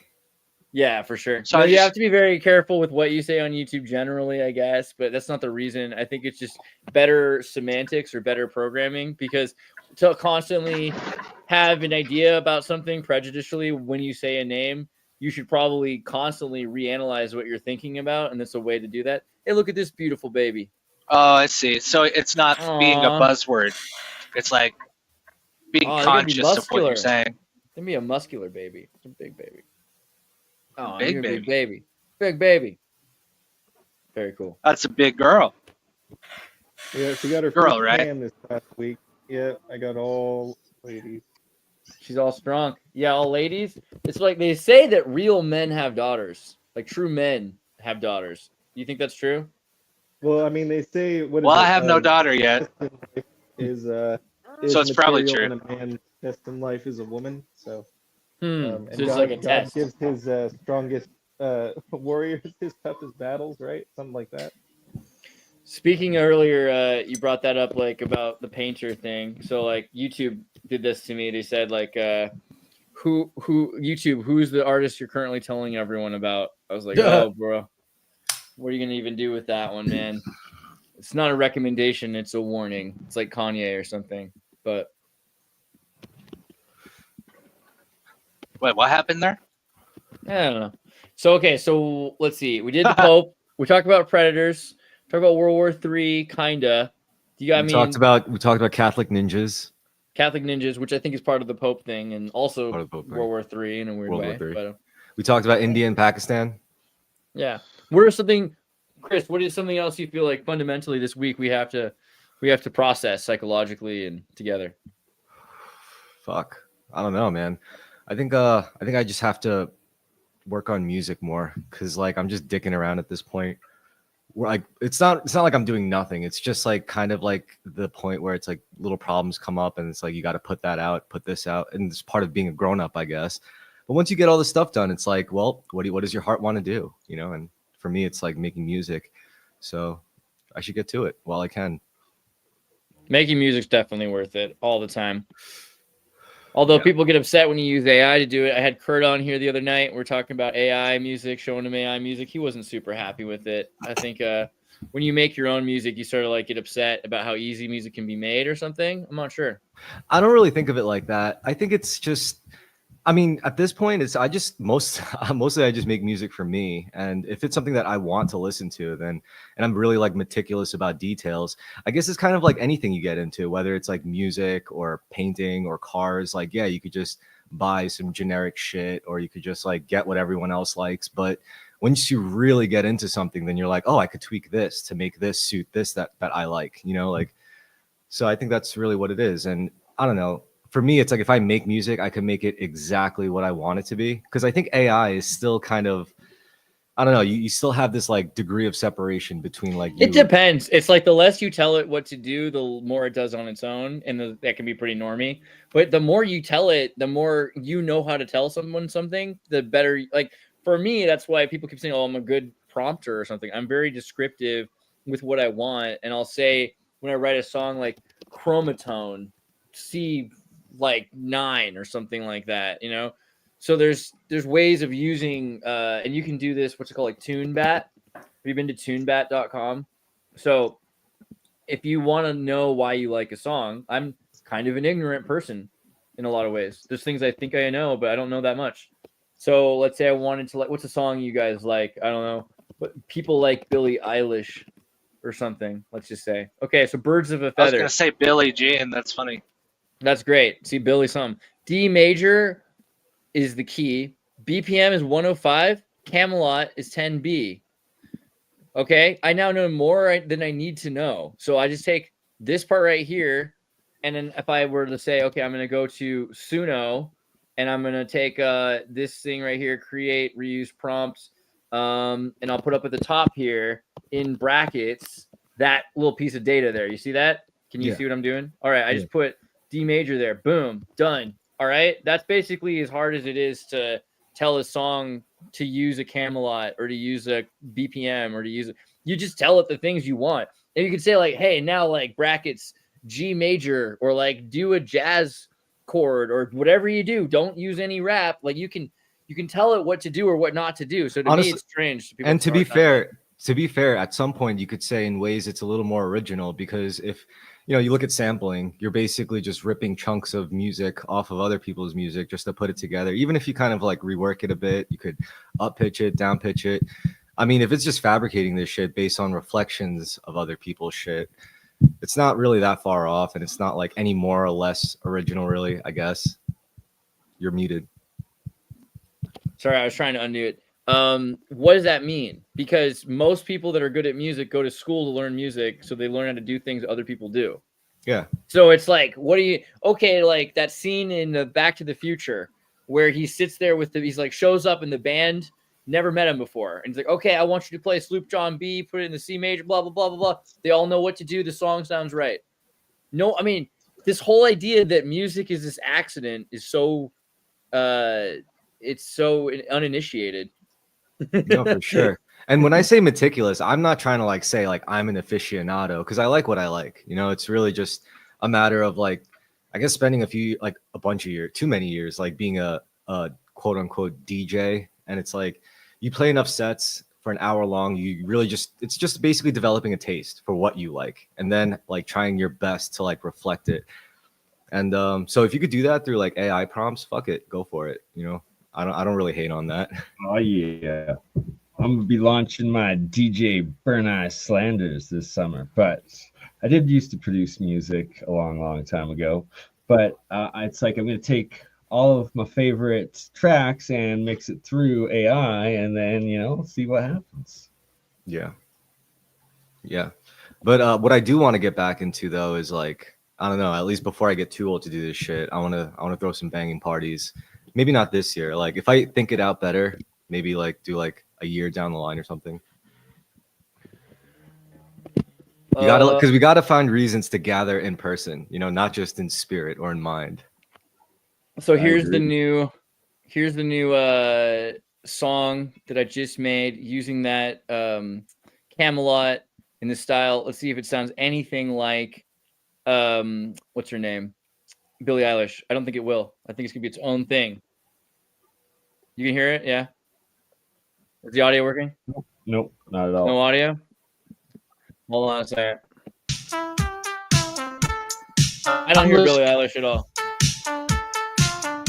But that might be because the genres are so different. See, that's the thing. Beneath the iron hymn of subway veins where neon scars devour his grain.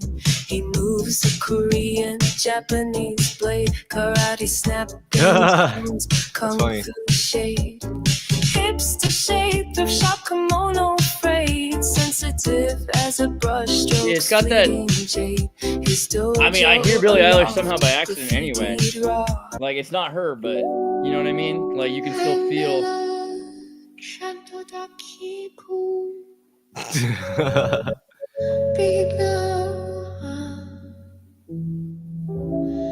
Beneath the iron hymn of subway veins. So, like, at very least, we've proven we can make weird noises. It doesn't have to sound like everything else. Everyone thinks AI has to sound like normal pop music. But this sounds like weird indie crap.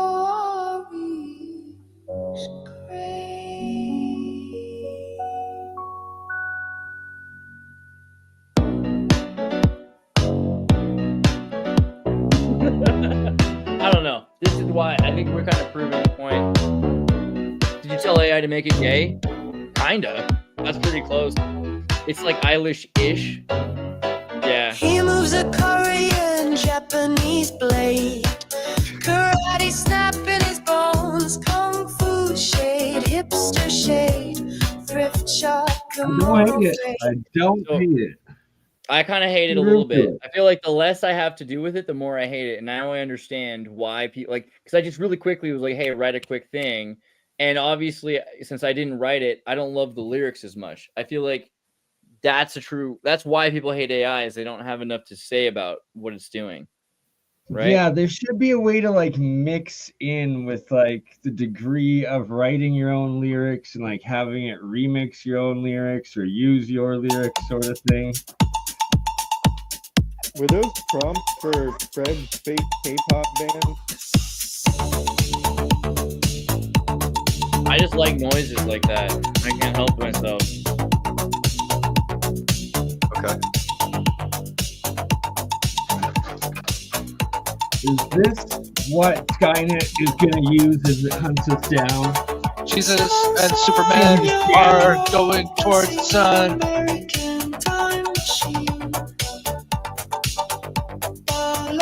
Someone in the chat asking what's the AI production program you're using to make this? Birds of a feather, they sticking together. The thing is, you can still hear it if you know what to look for. If you have this technology and like you could offload so much labor, then why not just like go more meta, create like a virtual acts? Like you don't have to release any music yourself. You could literally just create a virtual band And instead of like creating whole songs at a time, you could just be like, here, create a guitar riff, this BPM, this key. Then it's like create a bass riff over it, then create a nice drum beat. Or you could do the drums first, however the fuck you want to do it. That's coming so soon. It's going to be like you could do it now. I mean, games. Based on what you video showed game, me. it's going to be like the Matrix in your computer. You're going to have like people like that are enslaved that are writing songs for you. You know? Yeah, exactly. Hey, speaking, I just put together I cited the monkeys and gorillas as examples of that, and then I was just like, oh my god, monkeys, gorillas. Yeah, they know. It's not like an accident. That's their goal. Performing monkeys, yeah. So sure. I don't know. I mean, I think that's really more interesting to me than like people like having AI spit out songs for them and say, oh yeah, I'm releasing this. Like, no, just create like a whole ass virtual band. You know, I think that's cooler. It's like, it's not, then you don't have to really, you could concentrate on actually being like the god of this musical act, you know? I think it's definitely the world that we're headed into.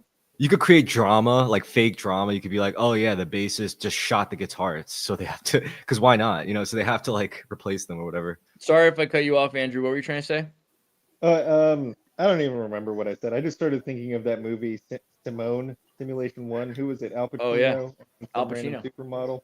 Yeah. But yeah, it would just be like next level K-pop, because that's all like state-sponsored art, right? Sorry, yeah. A kid show in the background. Like people are already emotionally invested in Vocaloid acts. You know, they're not like real people. Dude, they're better than real people. Yeah, so real people let you down, bro.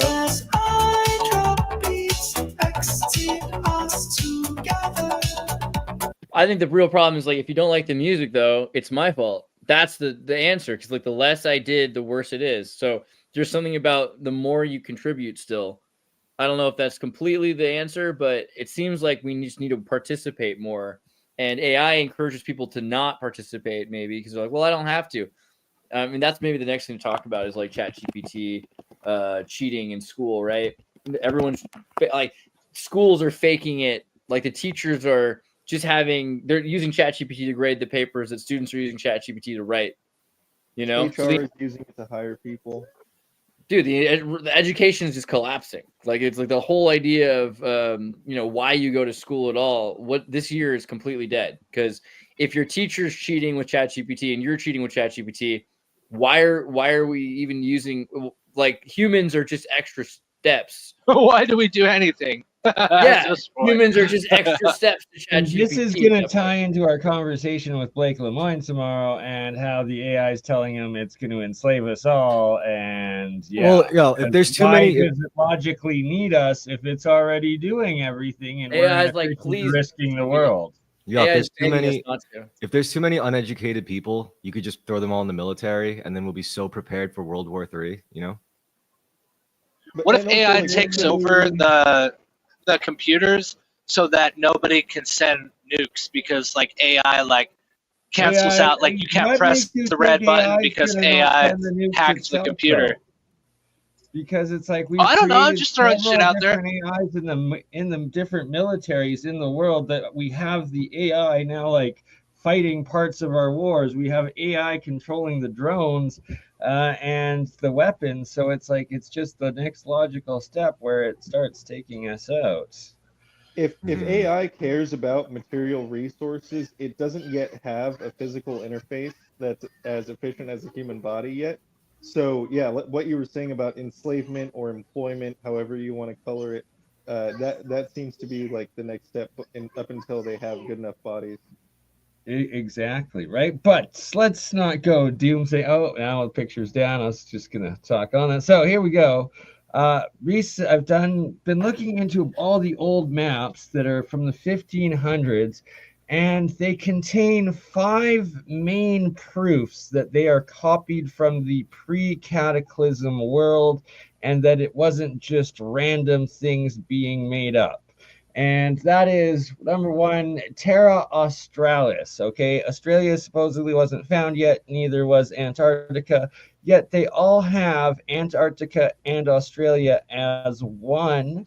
And it's that in the previous before the cataclysm, Younger Dryas, the oceans were lower, and you can see that it's actually green. They have it colored green, so it's like, was that land mass that connected Antarctica all the way to Australia? Either way, that's copied in all the maps, and it's copied there because they're making copies from their prior knowledge before they've been able to sail and explore there. And number two, what you will see is they all have this river that goes to this old continental divide, and there's 0 Great Lakes. And why is there no Great Lakes? Because there were not the Great Lakes before the cataclysms, and we now know that because they're finding megaliths, ranges below the Great Lakes on the lake floors.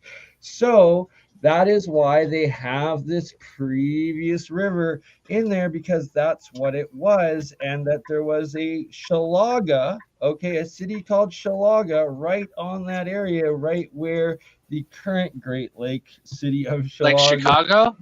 is, exactly. And that you'll also see a lot of countries like Peru, like there's Peru, there is Chile, all named, as well as Mexico, as well as America in different versions of them. And another one is that South America is much larger. It extends out And when is further. this map? When was this map made? From the 1500s. Let's see. Ooh. It's on this one. And they also have the 4 islands as protecting the North Pole. They also all have. Ooh, that's like that one. That's like that one fucking map with like the North Pole and the 4 rivers coming off all of it. have that. They all have that. And they also all have the old second channel of the Nile going up to the Atlas Mountains in Africa, and a second river running through the Sahara. They all have these rivers, and we've now found through satellite imagery the dry river beds exactly where they have these rivers formerly there. Thus, again, it has to be pre-cataclysm. So you see this one here. Now we will continue. And by that you mean pre-Noah, right? Yes, exactly. So here again, this is old Antarctica. This is old South America, and they all had it where they just almost touched. And this is Australia. And then you see the North Pole, the 4 islands here again. And here again, we have Mexicana, which is actually part of America there. And again, you have it before they were able to go down and see that the Antarctica and the South Pole basically are connected there, are no longer there. Again, you have it here. You can see that South America touching with the tip there, and that it's already, they have cities named there. Here we have the same rivers going through Africa, where they were able to explore there and verify that it is now a desert. And you see, oops, sorry, I had it lined up better, and now apologies. Here we go. Again, you have what is, oops, Antarctica with Terra Australis, and it's all the way up. So what is this? They're just getting into these islands of like Borneo, Indonesia and stuff. So they're just exploring it, and then they're bringing back in the newer maps as the ages go on and they explore more and update it, that this is no longer here. And also, you can see they have yet to sail around South America, and that this is no longer here. And these are the Solomon Islands. So I don't think this is quite Australia yet, and they still have Terra Australis connecting to Antarctica. What's very interesting here is that they're showing this under ice gap in Antarctica that we've only found in the 60s. What it looks like the continent of Antarctica is actually separated. Right, I heard about that. that there's part, there's and they're maps showing that this right here. Exactly. So I heard this that is there's one of those. maps that show what is underneath the ice somehow. Old maps. Is that Yes. what you're showing us? Exactly. And what this is also showing is that this is land extending to the two, not ice, in this time, and that they found these gaps all the way through. And now that the ocean is higher in our time, that is connected by under the ice by a full water channel, and that these land masses have shrunk and filled in with ocean, separating Australia from this continent that was once all one. And again, you see Terra del Fuego, land of fire, but Terra Australis as the overall thing. And they also, so again, we were told that there was no exploration, no civilization throughout the Amazon, yet all of these ancient maps, before they were updated or gone in, they were copying from the previous civilization the cities and the townships and the major waterways that used to exist and that no longer do. And look, I want to know Brazil where all being these called maps Brazil are, before dude. it Like was whatever they copy it from. Like I want to know where all of this information is. exactly, it can only be from a pre-cataclysm civilization and knowledge base, and that you clearly have the Amazon already called the Amazon, and all of these previous God, cities I and want to see civilizations these. I being want to see these old documented. hidden books, And dude. every So single one bad. of these, I want to see them. right? And again, you have this river. There's no Great Lakes. It's this big river going all the way in. And to claim that the cartographers just randomly made this stuff up is absolute bullshit, because the whole point of having a map is to know what you're going to find, and to have the, you know, where you can find water, where you can find trading posts, where you can find everything. Why would And they that make it up? this That's ridiculous. knowledge from a previous time, exactly. And that as the maps go on, and again, you can see there's the 4 islands for the North Pole, and that the older the maps, the more old world it is. And then as the time goes on and they start exploring, you see right here, look, oh, now there's Australia, and it's being mapped out. But what's this over here? This is unexplored previous land of Terra Australis. And then look, oh, wow, look at that. There's the waterway of the under Antarctica separation of the two continent pieces here. So this also was from a previous time when the water was higher, but there was no ice. But they were copying that map, connecting Australia and Antarctica no longer together. And you can see, God, I want to see the original maps so bad. right? And that it's literally, so again, Mexicana before Mexico was Mexico. How did they already be mapping the Arctic Circle on this? And how is Peru already labeled? The Sea of Peru. And again, the 4 islands up top around the North Pole. And the more you look into it, all of these ancient maps have these specific features that would have only been known in Cataclysm.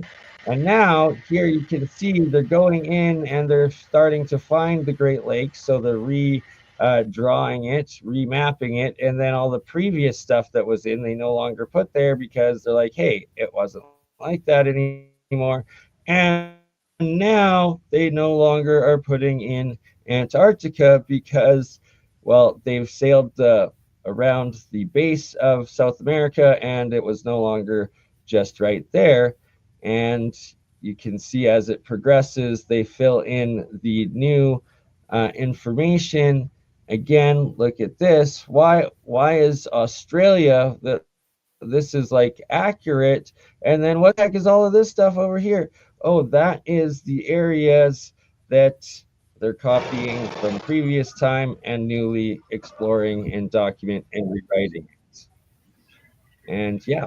It's, the more you look into it, the more undeniable it is. The proofs of the megaliths under the Great Lakes just adds and confirms to this, and it's fascinating stuff. Again, right here, you can see this old river. There's no Mississippi yet, but there's this old river from the old continental divide going all the way to the St. Lawrence with no Great Lakes, and the Hudson Bay also different, and the four islands still existing around the North Pole. And all of these rivers, how the heck would they know? They don't. They're copying that from their side because they've yet to explore the Pacific side in this version. And again, there was clearly civilization on this land that used to extend out from Antarctica. And why is it Terra Australis? Australia wasn't known yet, but they call it that. Haiti being Haiti back then, and also Cuba already being Cuba. So all of these places existed and were civilizations of the same name pre-cataclysm and known about, and then the cataclysm happened, separated everyone, and then they sailed back out to re-explore, conquer, and genocide all knowledge of previous civilizations. That's literally what the Jesuit order did, and they are the military order and the secret society order of the Roman Catholic Church. There was the Jesuits leading the conquistadors, the Jesuits leading the British colonials, as well as the French, and also leading the against the Islamic war, right? And it's fascinating stuff when you put it all together. Okay. Jeez, man. So what exactly was the reason behind wiping these people out? Well, they reset it, right? It was the establishing of the monotheist Western one God religion, and the rewriting of any knowledge of history or civilization prior to that, right? It's the extinction of anything pre-Noah and anything other than humanity, whether it was demigods, whether it was giants, whether it was aliens, anything whatsoever. It's like it was just our humanity and one God from that point forward, and that's what we were taught, and that there was no civilization before that. We were just cavemen that came from nothing. But prehistory, there was these giants, there was the elongated skull folks, there was the kings or pharaohs that do you think they're still around? I'd not. That's the big question, right? But it's that since that time, it has been that they just erased it all. That was the whole point of erasing all the cultures. They, to the point that they exterminated the Aztecs, the Inca, the Mayan history, and then taught us that they didn't even have writing, right? And it's like, no, these were civilizations that were on our maps from however long before that, and it seems that it was this worldwide kind of how we are now existence prior to that. Do you think the Jesuits are still widely in control, like as the dominant force that could wipe out an old kingdom with deception, murder, treachery, and all that jazz? I'd say they're one of many leading factions that are probably. Okay.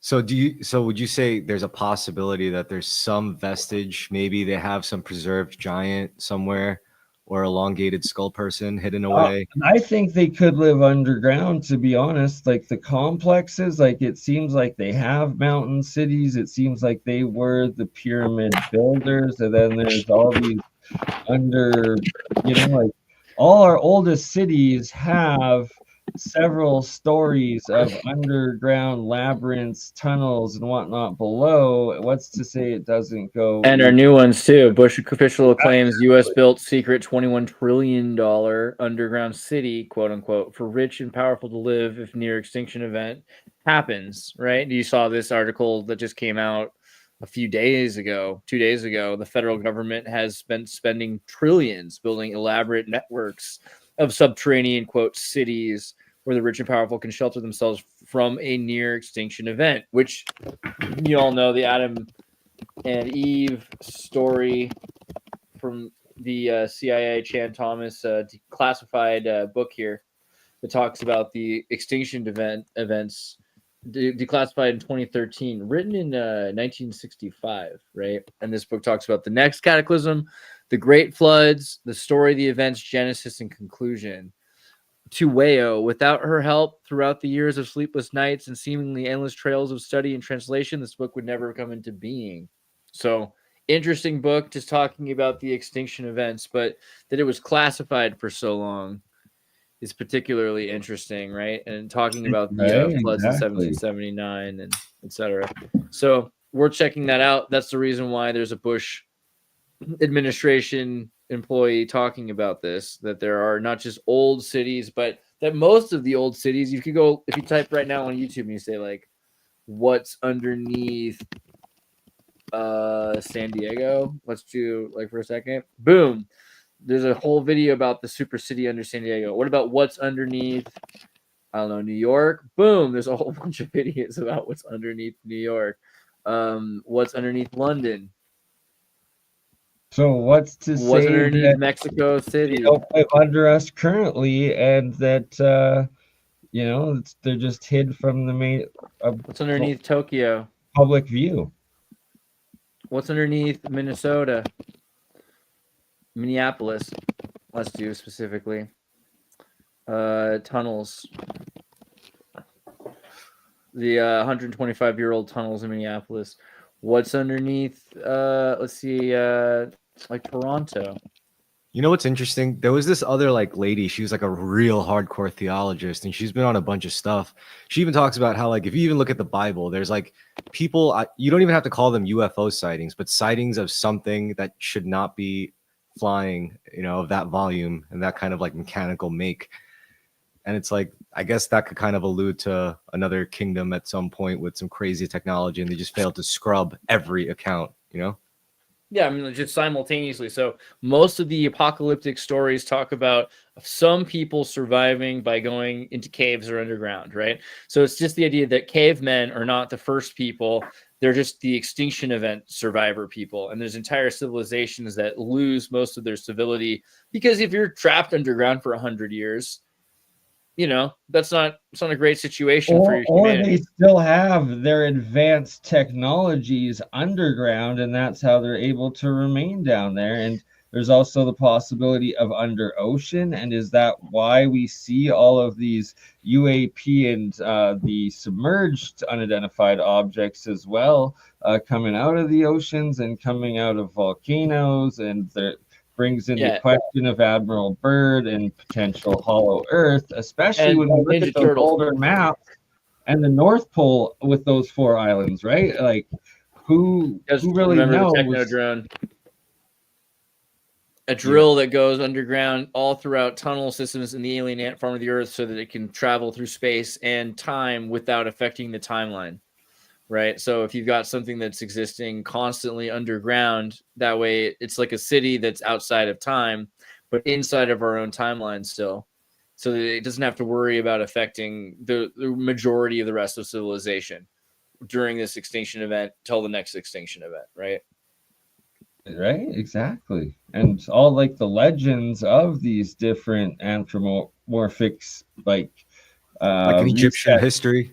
Yeah, well, and like the Hopi, the Zuni, talking about the ant people, the lizard people, all sorts, right? The star people, and they either live underground, under ocean, or in the stars, or a combination of both.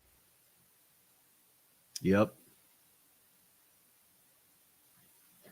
Like, why would they be drawing those? And pretty soon, it's going to be our turn to get wiped out. Yay! Yeah, we're almost there. Hooray. Unless we're supposed to be like out of time and last forever. Or So the I don't know. golden age, right? Well, I pray. we're at that. I pray we've survived. Yeah, me We're too. at that. We're at that 2-hour point. So if you want to say any sort of like what things you're grateful for, what do you think? What things? Because that was like kind of a dark pill moment, but it's kind of nice. I'm grateful for underground cities because maybe someday I'll live in Switzerland in an underground city. You never know. You know, anything could happen. So I'm grateful for the fact that maybe our cities will be the underground city someday. Global warming. Yeah. What about I'm you, Bernie? grateful for all of you. I'm grateful for our conversation with Lake Lemoyne tomorrow, and I am grateful for breakthrough technology and multi-streaming it out so they can't suppress it anymore, so we can survive off of things like hydrogen, electrolysis, monoatomics, and what's written about in the past and needs to be repeated into our future. I want to be ant people. Something about that outfit that looks pretty hard. It goes pretty hard. Hell yeah. All right. Well, thank you guys Ciao. for being here. Advanced philosophy memes. We make good memes. Advanced philosophy memes. Base fucking memes.